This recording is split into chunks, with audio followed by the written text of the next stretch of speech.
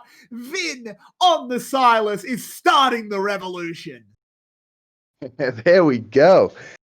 Surprising. I think 𝗲𝗃 traded HP for lane positioning. As you can see, he's up in CS, so he probably traded a little bit too much HP, and then realized he was actually in danger of dying. Good execution for Vin, trading flash for slash and still getting the kill, so early. But we have no time to talk about that, because DK is here. It's, oh dear, Froggy might be in some trouble. He's tagged up, but he knows he has his jungler coming, so he's fine. Yeah.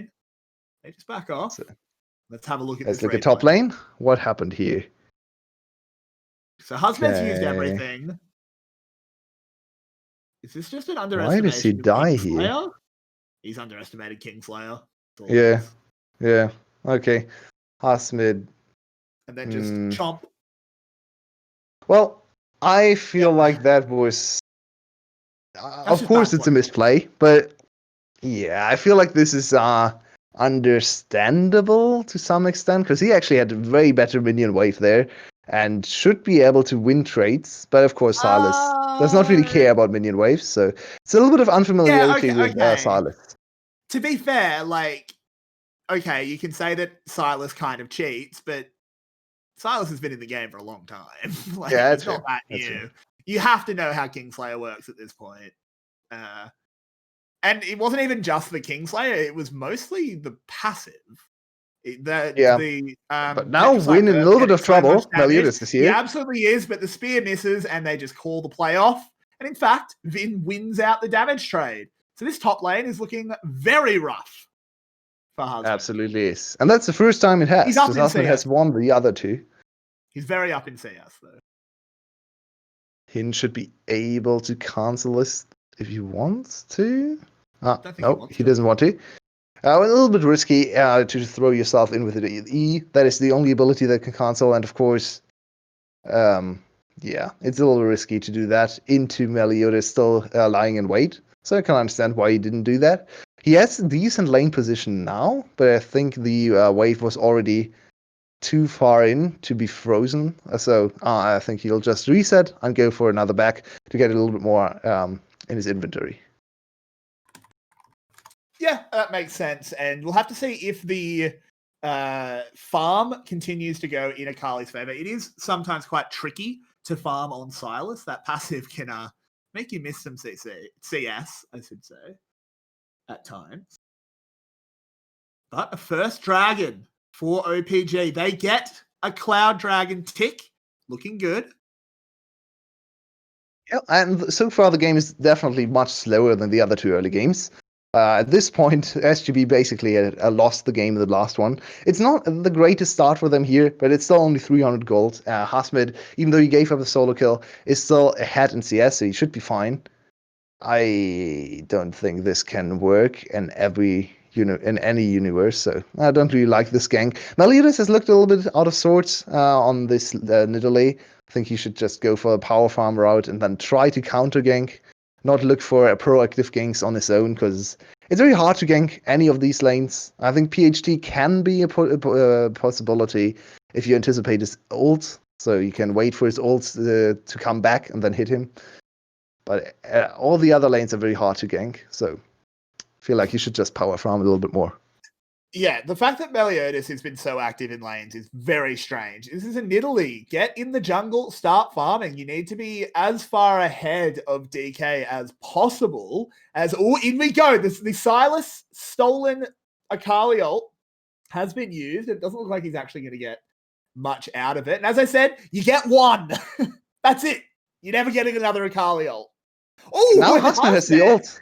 Is zooming, but there's no kill potential there. It's a 𝗕𝘀𝗽𝗄𝗏 and an Magic Mantle. Akali doesn't kill Silas here. Now a little bit of jungle pressure will actually lead to 𝗲𝗃𝗏𝗏 dominating this lane, because this is very nice position from the minions. And there we go. 𝗕𝗂𝗍𝗍 is close by, so a win can't really overextend too much. If 𝗲𝗃𝗏𝗏 is able to keep the minion wave there, he's in a very good spot. Froggy's gone freeze very for a long low. time. Not 100% sure what happened there. Must have just got tagged by a bubble. Most likely. So all the other lanes are just farming right now. As you said, Froggy just losing a little bit of priority there. But Zoe, not really known for her roams early on, so she's probably just going to push in the wave, collect her blue buff, as we can see on the minimap, and then go back to base and get a few more items to have a little bit more threat. So far, Froggy has had a very quiet game. It's not the early roam-heavy style we often see on the Pantheon, where Pantheon, of course, can go to top lane, can go to bot lane, and really accelerate the game. So far, Pantheon hasn't really done anything, and is 20 CS down. Yeah. This is a weird game so far. It's a strange one. Where is this first Pantheon ult going? I don't think there's a good option at the moment. Oh, he actually does get a second Akali ult. Okay. That was way earlier than I anticipated. The cooldown is not as long as I thought. Fair enough. So he has another one. So now he's almost ungankable too for Pantheon. You kind of have to catch DK in the jungle and then follow up with Pantheon. I think 𝗲𝗏𝗏𝗏 should look for a little bit more of an graphic. Oh, never mind. There's a bottling gank instead. Ooh, there we go. The Maokai ult has come out. 𝗲𝗏𝗏𝗏 is going to go through the tunnel. There's a good ult onto Froggy to hold him back, but all it really does is stop potential for a second kill, as it will absolutely be the Buffalo claiming one in the bot lane. And 𝗲𝗏𝗏𝗏 picks the kill up. Yeah, not the greatest decision from Vit there to ult the one target that hasn't gone through the tunnel, because the tunnel was definitely earlier to get to him. So yeah, maybe not the greatest choice. I think he was dead anyway, so not much he can do. And now there's a gank on 𝗲𝗃𝗏𝗏 potentially. Ooh, good dodge. Yeah, he's still 20 CS up. It's very impressive in terms of CS what he has been able to do, even after giving up the solo kill. And there's a teleport to the top lane. Yep, Froggy's going to stop DK from stealing away a blue buff. I think that's just 𝗲𝗃𝗏𝗏𝗏 coming back. What is going on in mid lane? Hello? What Can we see mid lane, please? On in mid lane? No one's going particularly low. I think it's just a lane, the wave being shoved. No big deal. We're okay. Calm down, Yulwei. Ooh! Yeah. Zoe. Zoe. A great champion. It's actually quite surprising to me that DK didn't try to instantly pop the Rift Herald there and force the mid lane outer turret. Could have gone very low. Charge on this HP bar would be not quite the turret, but down to half a plating. So the possibility to get one more gank in and then get a very early mid turret. So quite surprising to me that DK decided to hold on to the eye. Yeah, it's a bit strange. I think he'll still use it now in the mid lane. As you can see, everyone left mid lane, so now it's a very easy turret even. Good macro movement so far from OPG. Yeah, OPG looking very disciplined in games 2 and what has been played of game 3. Perhaps game 1, just a bit of an aberration as they do go up to a 1.4k gold lead, 1.5 even, and they will get their second dragon. And it's time for Ocean Soul, so this is going to be a win condition. I didn't even prompt you this time, but he's called the Ocean Soul. Will the 100% correct rate continue? Oh my god. Oh my word. There we are. Someone update the bot. He's getting them right. Yeah, it's summer split. I'm going to get every single one right this time. So and 50% play in the bot lane, but Magical Journey is pretty good. Damn, that looks really cool with the astronaut skin. It does. It's one of the best skins in the game. It's really, really cool. Also, a very cool TFT champion, I feel like. But there's no time to talk about TFT because there's a dive. No, I don't think there is. I think they're going to call that one off. There is some time to talk about TFT. Delete 𝗀𝗃𝗏𝗏. That's all we're saying. Moving on. I hate him. He's dumb. So it's a 1k gold lead. Moving forward. Ooh, doesn't hit the E. If he'd hit the E, that was 100% a kill. I actually love to watch this top lane matchup. It's like a dance. It's back and forth, and whoever gets caught by the skill shot actually loses instantly. So it's very fun to watch. So far, 𝗲𝗲 lost the solo kill, but actually won hard in lane pressure, and even got plating for himself. So he should be up in gold. We haven't seen the golds in a long time, but I feel like 30 CS and turret plating should be more than a kill. So you'd hope so. Now, of course, one saving grace for Sylas is his first item is so cheap. It is obviously going to be the proto belt. Already has the 2 components, just needs 1,000 gold to combine them. On the other side, one item also is not quite as big as a power spike.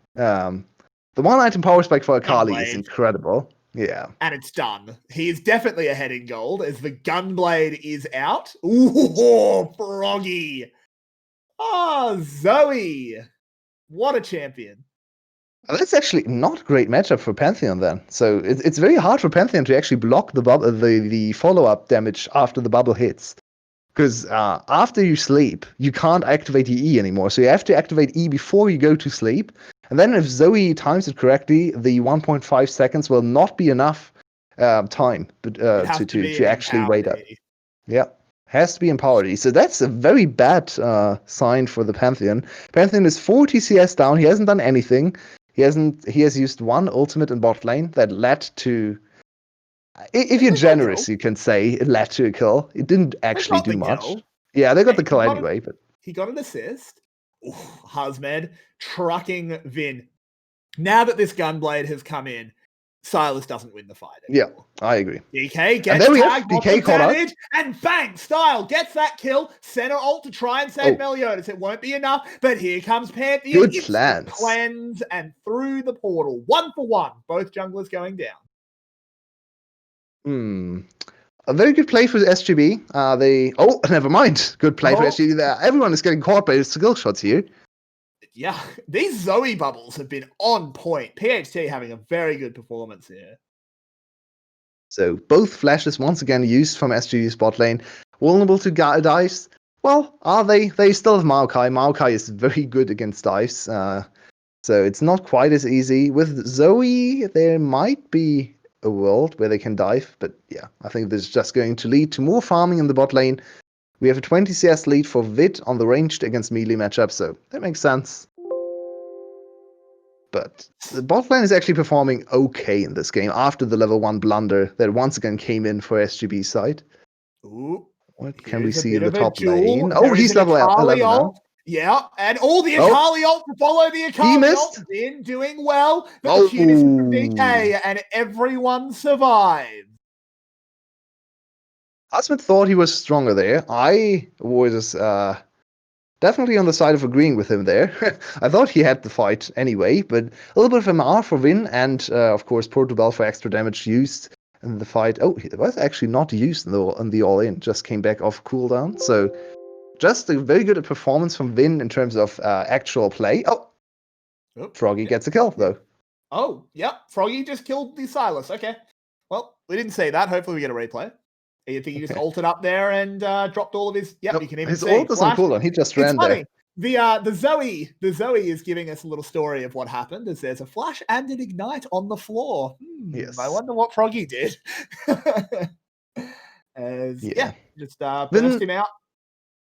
So this kill will not actually matter too much because OPG still has control over the dragon area, and everyone reset on the side of SGB. So it's an opportunity to go to the third dragon. Instead, OPG call off the play and want to group up in mid lane. They're going for 𝗲𝗲𝗏, not the target I would select to go. Now they have given up a lot of early vision control over the dragon pit that is actually now in control of SGB mostly. Arrow used straight onto 𝗏𝗏𝗏𝗏, but the 𝗏𝗏𝗏𝗏 ult doing so much zoning. Vin goes forward. Counter 𝗏𝗏𝗏𝗏 ult. In goes pop. And Sylas, as you said, did steal the Fury of the Forest. That's a 5v4. This is a third Drake. As you said, this would be Ocean Soul Point. A disaster, really, here for Saigon. Can they get a steal? Can they get anything? 𝗲𝗲𝗏𝗏's playing very far forward as Meliodas. Oh, he's jumping in there. The dragon is secured. Through the portal goes Ashe. Now the rest of OPG are trying to get away. Can Saigon at least find a couple of kills? That's one. Is that worth it? I don't think so. But it's better than nothing, I suppose. Well, it's one kill for the Ocean Soul Point, so really not worth it for the side of SGB. Very nice counter engage with the Soul 𝗏𝗏𝗏𝗏 ult for Vin, who's playing a very good game. We were skeptical of him because he's a new top lane and we have no idea what he's going to bring to the table. But so far, a decent performance, especially in game 3. Yeah. So now OPG has put SGB on a timer. 4 more minutes. But let's focus on... never mind. We get to see this play first. He's on a ward, so Vin should not disrespect this. This is very bad from Vin. Wow, that's atrocious. Well, just praised him a little bit there. Unlucky, the caster curse, but retroactive caster curse because this play already happened, so not quite as bad. I hope we get to see a replay on the dragon fight because keep your eyes on 𝗲𝗏𝗏𝗏 once we get into that one. He got stunned by Xin, once again playing a very good bard. That completely stopped him in his tracks. He couldn't move anywhere. He was just an Akali with 1 second ult charge and couldn't do anything there. Yeah, we'll see if you see a replay and you can point that out. Let's make sure we get the Yulwei rerun as 𝗲𝗲𝗏 deals all the damage. This fight, he hit his E, which matters a lot. It's interesting as well. If one thing about playing against Sylas is you actually don't want to fight him in the fight that he steals your ult. Yeah. Let him steal your ult, disengage, and then fight him because it's an extra passive proc. It's an extra passive proc. Yeah, and it matters. His passive does a lot of damage. That's also another thing as a Sylas player. Sometimes it's nice to just go, oh, cool, I'll have this Malphite ult that I'm just going to steal at max range. But consider, save your ult for a passive proc. If you can. Makes a lot of sense. Makes a lot of sense. Thank you for the Sylas tutorial. I hope no one picks it up because playing against Sylas is disgusting. So please stay away from this champion. It's probably my second. He's probably my second favorite champion in the game. Yeah. Not my most played, but probably my second favorite. I love him. So I want to revisit one point we made before the series started, as we get to see a little bit of macro plays here for OPG. They should just get this turret for free. Or is it even for free? No, they will lose a mid lane turret in response. So just a little bit of trading across the map. But let's look at 𝗏𝗏𝗏𝗏. And let's look at 1𝗏𝗏 and 𝗏𝗏𝗏𝗏's resume so far. 143 to 208.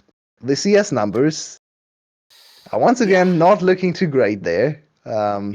𝗕𝘂𝗽𝗄𝗃 is really struggling in CS, and even whenever we see him on screen, I think he has missed every single cannon minion we've seen him attempt to get on screen. So there is a little bit of tilt maybe there as well. It's not good, and it doesn't bode well for 𝗕𝘂𝗽𝗄𝗃 going forward. PHT is not a bad mid laner, but he's not tier 1. He's not 𝗬𝗲𝗄𝗃, he's not 𝗕𝘂𝗃. What are those guys going to do to him? Yeah. It's going to be hard to watch. Interestingly enough, 𝗕𝘂𝗽𝗄𝗃 actually performed well in the finals against tier 1. So tier 1, though. That was not tier 1. That was like tier 4. Yeah, indeed. So 2K gold lead, 3 dragons. OPG is looking like the favorites to close out this series. Let's take a look at the items and have a talk about how this team is going to close this out. Because does Ocean Soul actually enable them to win this game? Ocean Soul is very, very strong for Sylas as a frontliner. I would actually like to see him go for a little bit more of a tanky build to be to be absolutely unkillable and wreak havoc in the backline. The rest of the champions, I think it's quite good on Lee Sin as well.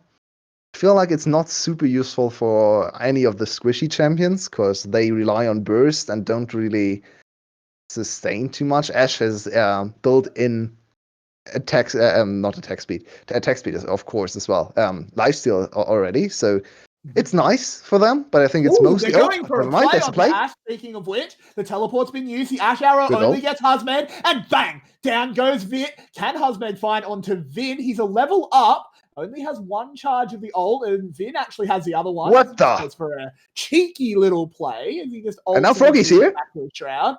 Yeah, sorry, he's not in range. All right, I got it. Can DK be the hero? This would be disastrous. DK living up to DNK. He's already thrown the Q though, and he's just going to back off. They give this one up. It shall not be reset though. Console yet. So very good play for SGB. Perfect timing to go for a pick on Vit. And with too far forward, his whole team was out of position a little bit. So they get the pick on the enemy ADC and they stop the Dragon Snowball. And now they might even get another pick on Vin. Yeah, Vin is in some trouble. He's trying to zoop away, uses the R2 from Akali, and does in fact get away. Had to use his flash. And OPG start the Baron. Aggressive. Do they? I don't know if this is being sniffed out. Yeah, it is. There were pinks coming down. Yeah, but 𝗕𝘂𝗽𝗄𝗃 has no ult. Very correct. Hin ult just to try and spook them. Actually gets a lot done. As there's a W. Hin is taking so much damage. 𝗕𝘂𝗽 has done nothing this game. This has been a shocker by Hin. Really don't like this. This was very much a solo queue play where you're like, oh god, they are doing Baron. We need to throw everything at them. No, don't.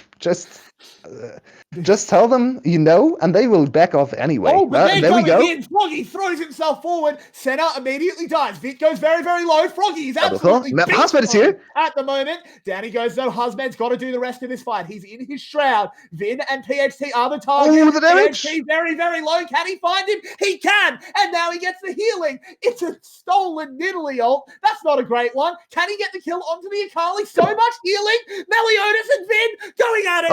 And it will be the real cat coming out on top. 4 for 3. Actually, it's 4 for 4 because Hin died first. Oh boy, the VCS is back, and it does not disappoint. SGB is grasping at straws here. This was so close to once again to sealing the deal for the whole series. OPG was only 1 step away from getting the Baron and getting complete control for this game, but instead they can't fend off 𝗕𝘂𝗽𝗄𝗃. He gets a very, very strong double kill to start the fight. They actually decided the fight there. And I feel like 𝗲𝗲𝗄𝗃 misplayed this fight a little bit, but we can see that in the replay. Let's focus on what this fight does. Nope, we have no time. There's the replay. 𝗕𝘂𝗽𝗄𝗃 starts off with a very nice stun. It gets an instant kill on the enemy jungler, who already dropped low from tanking the Baron. Now look at 𝗲𝗲𝗄𝗃 coming in. He hits his ult, gets stunned, so it doesn't actually deal much damage to both of them. Has to wait for a PHT to come back, because 𝗕𝘂𝗍𝗪 barely misses a spear. And this should just back off and let 𝗕𝘂𝗍𝗪 do this. he once again disrespects the damage and heal from Kingslayer. Now happened Ooh, we twice. come back to live, and I'm going to cut you off as Froggy's in some trouble. The temperature. Oh, not the timing. Center ult did a lot, and oh boy, this is trouble here for Husband. But look at all the damage. He's in the shroud. He's got a kill. He's going through the tunnel. He says, "I'm going to do it." My God! He gets a double. This man on 𝗬𝗃𝗄𝗃 is cheating. 𝗬𝗃𝗃 was never nerfed when Hazman plays it, and it's a triple. Can he get a quadra? As Style goes down to the tower. Can he get it? You know he wants it. You Who know can he win this wants fight? it. There it is. Quadra? Coming around. This is a quadra. I don't think there's penta potential. But Jesus Christ, Husband.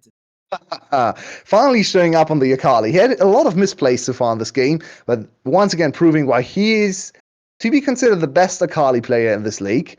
And they win another miracle team fight from behind. To be considered? No, he is. Yeah, I think that's fair to say. I think that's fair to say right now. I haven't really seen many mid laners play 𝗬𝗃𝗃𝗃, so I'm waiting for the one 𝗬𝗃𝗃𝗃 to judge. But yeah, I feel like it's safe to say for now he's the best. Froggy gets caught here. Look at the timing for 𝗏𝗏. It's super crucial in this fight. If he hits this timing correctly, they insta-win the fight. Instead, only the Ashe ult hits, so Hasmid can move. And Ashe ult and 𝗏𝗏 were used for both used for Hasmid, so they are missing here. This looks dicey, but Hasmid gets the execution correctly, gets healed up, so he's actually almost full HP again. And now, this dive, yeah, it's just hidden, tanking for his team. And Vin almost kills everyone there. It's very close. Almost. But the Pantheon ult is not the most useful here. So he never gets to use an ult. Imagine if he had an ult here. If he had a 𝗬𝗃𝗃𝗃 ult, he probably kills everyone there. Yeah, I mean, or even any usable ult. Yeah, pin ult a Zoe would be nice as well. ult. A Zoe ult could have potentially won that fight, just to buy him half a second and a passive proc. Your So passive now we deals a lot with stacked Conqueror. Like I really can't overstate that. Yeah. And he's 6 and So we're 3. once again looking at Ocean Soul Point, and SGB has mid control. They are a little bit stronger right now when it comes to 5v5, so it's hard for OPG to get close to the dragon. The steal is okay. It's what they hope for, but there we have the fight. 𝗬𝗃𝗃𝗃 used. Vin has stolen a 𝗬𝗃𝗃𝗃 ult. It's been used. DK on dragon. No gold. DK is on dragon, but he'll get zoned away now. Vin very, very low. Froggy in the front, zoning off all of OPG's damage. No. He's way too low. He might have overplayed his hand. He went all in with a pair of ducks. And he gets one despite that. Doesn't matter. Shut down, but it's a 2-for-1. This is going badly for the Buffalo, but until a bit more damage lands, Froggy's got to find a way out. I don't think Style's going to. He's dead. This should be Ocean Soul, and OPG might have won the game. Elliot is still full life. He has Smite and Flash available, and he's 2 levels ahead. Will he go for the steal? Too far away. He's got to go for it, though, surely. He should. You can't just give Ocean Soul. And he's going to. I hate this. Silas with Ocean Soul. Vin is already pulling your team apart. Now he's got Ocean Soul. He doesn't die. It's getting more and more dicey. I actually feel like Ocean Soul makes this game very even, because looking at the game from draft, we said there's no way OPG wins team fights, but with Ocean Soul there is a way. So Hasmid needs to be on top of his game for his team to win. He already built the hero reduction though, but let's look at the team fight. Once again, SGB start a little bit funnel too much resources into Vin, who resets the fight with a very nicely timed Zhonya's, and Kingslayer gets him out of there. Hasmid sees his opportunity to outplay everyone again, but this time they are waiting for him, and even though he gets a kill on Xin, they get the kill on him, and yeah, that is much more important. So absolutely. There we go. Now OPG Another in fight, a very good position, and Hin once again. He's had an absolute shocker. I feel like the whole bot lane, overall, game 2 and 3 has looked really rough for SGB. From laning phase in game 2 to after laning phase in game 3 here. And now this is opportunity to get Baron 5v4 with Ocean Soul. So Baron is not dealing damage. Ocean Soul activates on Baron. Of course it does. Here comes the Pantheon ult. They don't want to just give this one up. 𝗲𝗲 is caught. A lot of zoning. 𝗲𝗲 is caught. Style Ooh. is dead. And yeah, look, those health bars aren't really going down. They got the jungler though. 𝗲𝗲 has killed the jungler, but 𝗕𝗂𝗧 isn't close enough to do anything. They're just not going to go back onto the Baron. Xin wants to make an issue out of this. 𝗲𝗲 doesn't get hit by the bubble. Can he get into a shroud? He goes gold. Can he drop a shroud? No! Nope. As Silas will grab him with the chains. Now 𝗕𝗂𝗧 is here. Going to prison. Yeah, 𝗕𝗂𝗧 is here, but go ahead and say he's not going to get much done as he is 1v4. And OPG might just be starting out the summer split with a win over the Buffaloes. It looks like it, but this fight actually doesn't really do much for them. So their jungler died, so they can't go for Baron. They get one objective in the top lane, one turret. They get more gold in their pockets, which is always nice. So they actually give up another turret in the mid lane. So it looks super great on screen, but looking at the greater scheme of things, it's actually not that helpful. They don't get the Baron. 𝗓𝗃 has hit level 16. 𝗕𝗂𝗧 has hit level 16. They are closer to another decisive fight around Elder Dragon. So OPG needs to win at least one more team fight to win this game.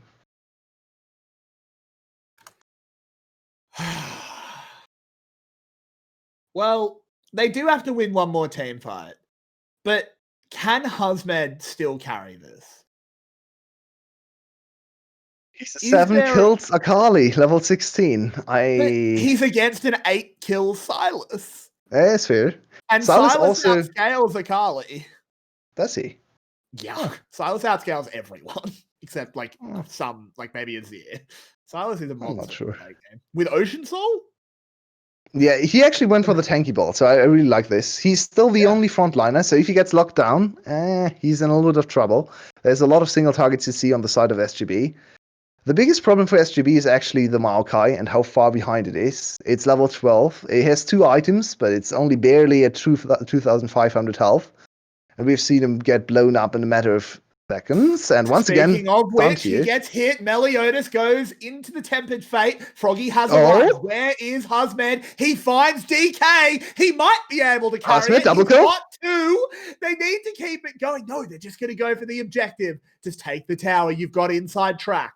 And the Buffalo want to make it close. This one is on the razor's edge. And 𝗲𝗲 is the one holding the shaving cream.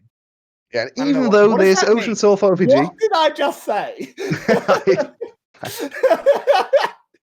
And they're just going to They want to make an issue out of this one. Yeah, they want to finish the game right here. This is too deep. They are way too deep. Go back. Way too deep. Get out of there. Unless they can get a catch. 𝗕𝗂𝗧 super low. As Hin just trying to zone. Froggy goes gold and he's dead. The enemy team has the Ocean Soul. Not you. I don't know why they're still here. This is really, really silly. Get out of there, boys. Run away. And now it might be too late. And there's the stolen Pantheon ult to get back in. 𝗲𝗲 might be able to get away. No, he doesn't get over the wall, but he has the flash. They're going to have to go back. Some of them are going to die. The snipe! Hits! And there's the shutdown. 3 of them are dead. That's Baron at the very least, if not an inhibitor. But every day, why? Why? Why did they do this? It all falls apart there. They felt pressure to end the game there, even though they hard outscale in terms of 5v5. What is going on? Is this now game for the other side? It's 30 seconds fast mid. It's possible. The push is fairly close, far. And they have Ocean Soul, so they can actually push forever. I think this might be game. They're gonna try and make an issue out of it. 30 seconds, 12. Onto Hin. He does a fair bit of damage, gets away. Style pretty low. Here. 𝗕𝗂𝗧 jumping in, goes 6. gold. Hin, gold as well. They need to get out of here now. If 𝗲𝗲 comes up, no minion wave anymore. They don't want to be there. Yep, they get one Nexus Tower, but they actually just disengage. They say, and now mid lane, they leave. Mid lane wave is actually a problem. They're going to trade Baron for Elder Dragon here. Or are they? They're all recalling. 𝗲𝗲's trying to stop recalls. And he's still succeeding. there. He killed DK. That's absolutely huge. 𝗲𝗄𝗃 does not want to lose this game. 𝗲𝗏𝗄𝗃 gets the shutdown. 𝗕𝗂𝗫𝗔 is already on Elder. What's going on? The last 2-3 minutes have been absolutely crazy. We are finally back into the VCS. No good coordination anymore. No macro plays. It's just chaos. Over pushing on either Elder? side now. Elder into Okay. Baron. This should actually be the game now for SGB. They get Elder, the biggest buff in the game, and they can just transition over to the Baron to get all the power they need to finish through top lane. Ooh, PhD, if he gets caught. Style takes a lot, but it is a center. Should be able to heal back up. They're going to get on the Baron, but I don't think OPG will just let this one happen. Do they take the fight? Ocean Soul versus Elder Dragon. One of those is a little bit better than the other. Yeah, and there's a lot of Baron up. There are so many heals on the side of SGB. So even with Elder, even with the Baron harassing them, it's not really going to do anything to their HP bars. So in the end, SGB now back in control. Control is maybe a little bit of a strong word. They are back in the gold lead. It's 19 to 21 kills. This one is... It's still not decided, in my opinion. Elder will only last for 2 more minutes. They need to force a fight. They need to hard commit to a fight, and then it's very dangerous, because so far, the team that has initiated has most of the time lost the fights, actually. So it's also really hard for them to initiate a fight because Hin doesn't exist. Yeah. He doesn't have flash either. He can look for a little bit of a flank maybe with TP. He should have flash before the buff runs out. It'll be close though. Actually, I'm not sure about that. I feel like they play this mostly like just a Baron. So don't really do much with Elder Dragon and force a fight, because forcing a fight is super risky here. I feel like they're just going to push in top lane and threaten the inhibitor. Most likely get the inhibitor here. And OPG should wait for the dragon buff to wear off and then try to fight again. Yeah, you can't fight this 𝗘𝗃𝗍𝗄 with Elder buff. It'll just be like the insta-penta. The base breaks once more. Now 𝗘𝗃𝗿 stolen by Vin. They are too fast. They are too fast for OPG. OPG is forced to fight now. Yep, they absolutely are. As both now 𝗘𝗃𝗿. Here comes 𝗲𝗏𝗏. We're going in. The Buffalo want to end it. He is dead, but one tower's already down. 𝗲𝗲𝗏 is in the front. Can he get in and deal the damage? I don't know. Hin's blowing up. Oh no. Not taking damage. Oh no. It might have all gone wrong. 𝗲𝗲𝗏's in the backline trying to get it done, but he hasn't. Yes, it's execution. Oh, there's no. They don't. The Elder Dragon ran out. No, it's got 30 seconds on. I'm telling a complete lie. But they lost 4 anyway. Is there enough time for OPG to end the game? 𝗕𝗂𝗫𝗃 has to run. It's going to be close, but it's 44 seconds. There's no minion wave. 𝗕𝗂𝗫𝗃, he's trying to make something out of it, but Vin sniffed it out. He smelled the cat, and now it's got to run. Double cat. Italy versus Italy. It's an absolute menagerie, as 𝗕𝗂𝗫𝗃 has no chance in this fight. 8 seconds. On 𝗲𝗏𝗏𝗏. 20 and on 𝗲𝗲𝗏. This is game. OPG win. This is absolutely game. There's only one Nexus tower. Can they somehow cut the minions? I don't know. No, 𝗲𝗏𝗏's going to die. I don't know if that was the play. And OPG are going to win. They've beaten the Saigon Buffaloes in a ridiculously close game. And the new kids on the block start us off with a dominant win. What an absolutely crazy game this was. The last few minutes were back and forth and no one had any idea who would win. You lose if you get Elder and Baron, apparently. But as I said before, even with Elder Dragon, the team who started team fights lost every fight. And they try to force the fight with the strongest fight buff in the game and another nice buff on top of that. And still weren't able to win the team fights. What a performance. And what a fall for Saigon Buffalo as well in the last 2 games. Multiple players looking rough. Yeah, particularly the bot lane.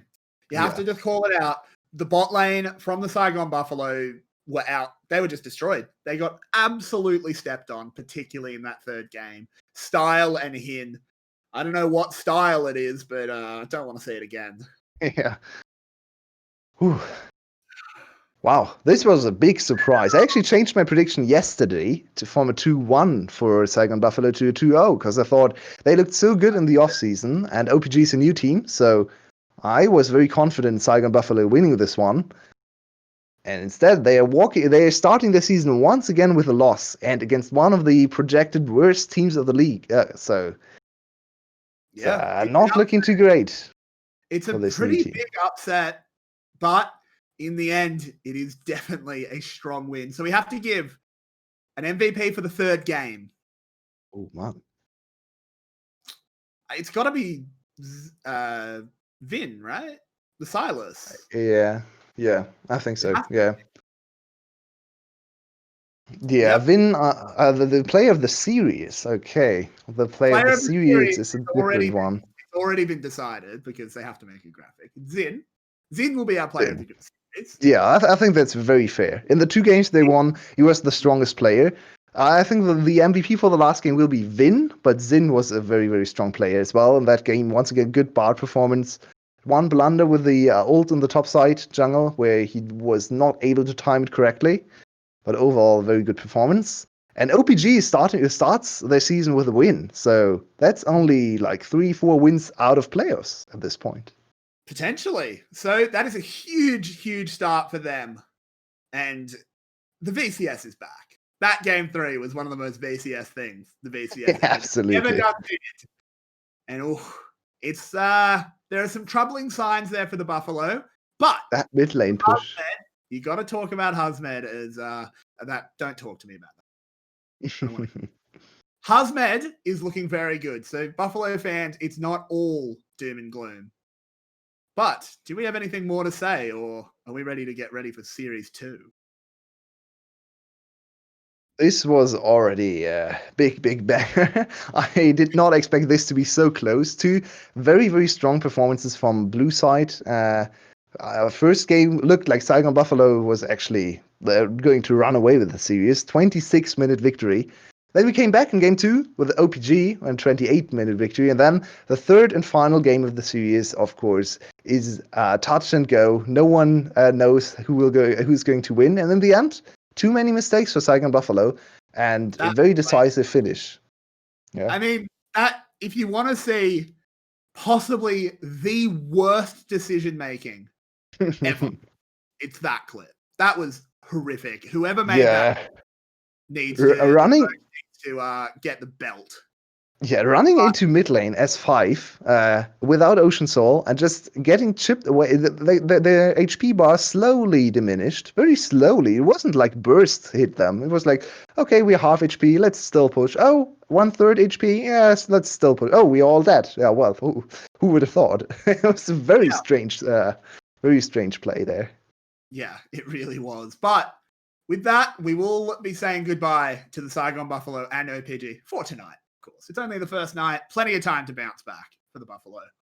We'll be back in not too long. There'll be timers on screen and stuff. Don't worry. For the second series, Flash taking on the other new team, %. So come see how our raiding champs do against the other new kids on the block. Don't go anywhere, guys. We'll be back in just a bit. Thanks for watching. My name's Everyday. With me has been Yulwei. We'll be back. Thank you.